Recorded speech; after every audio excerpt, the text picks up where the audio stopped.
Thank you so much for watching. Today we're going to be making some almond macaroon cookies. A recipe is provided by Melissa from mamagourmand.com. You will need 1 entire box of almond paste, 2 eggs, some salt, some vanilla, some almond flour, and some sugar. Gather 2 different bowls for the eggs. One's going to be for mixing the eggs and the other just to separate to make sure that we don't get any yolk into our egg white. You can save your egg yolks for another use if you'd like. Now let's beat up these 2 egg whites until they are very frothy.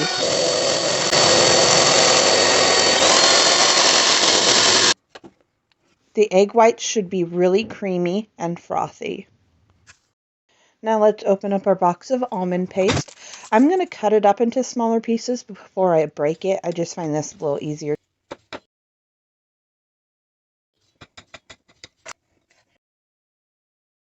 As you break up the almond paste, the smell is just going to be incredible, and you may not be able to resist but having a piece or 2.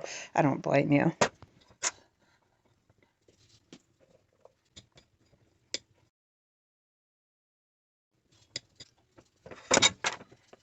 Once we have our almond paste into smaller chunks, I'm going to reach in there and break it up even finer because it's going to make it a lot easier to mix.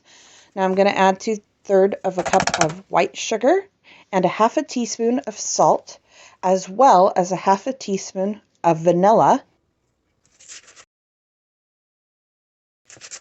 Let's stir that together and add our frothy egg whites to it all at once and mix that up until it is really smooth. Now this may be a little difficult at first because those almond paste chunks can be a little difficult to work with. So I like to take a really big fork and smooth it out. It just makes the process a lot smoother, bump. Keep on beating until the batter is very smooth. You don't want any chunks of almond paste to remain.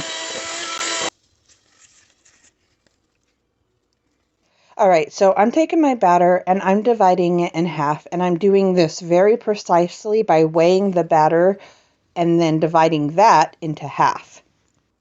The reason why I wanted to make a variation out of this recipe is because it was so highly reviewed, and I have been looking for years for the perfect coconut macaroon cookie. Because I divided the dough in half, I'm going to have to make my variation in half. I left the recipe exactly as is, except I added in coconut and took out a little bit of the flour because the coconut acts as a little bit of a binder. I'm checking the texture of the original recipe with my variation to ensure that it's as close as possible to this original recipe. Now you're going to wrap up your dough and put it in the refrigerator and let it chill for 1 to 2 hours.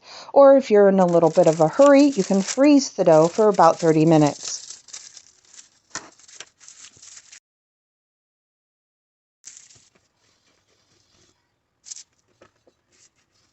After the dough has chilled, line a cookie sheet with parchment paper and preheat your oven to 350 degrees.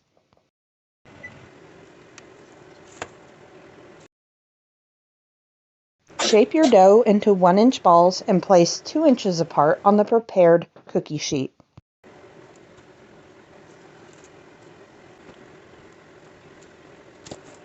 I have to be honest, I did eat some of the dough for both variations, and it is just so incredibly good. This dough smells so amazing. Now we're going to lightly press the top of each dough ball, and at this point you can top it with a sliced almond or chocolate chip, or just leave it as is and dust it with a little powdered sugar.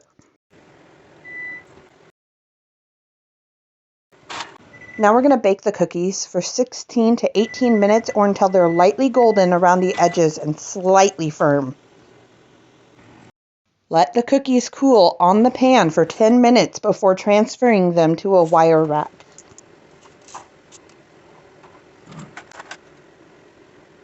I cut each cookie variation in half, and the textures were very similar, although I must be honest, the original almond cookie recipe was just perfect all around.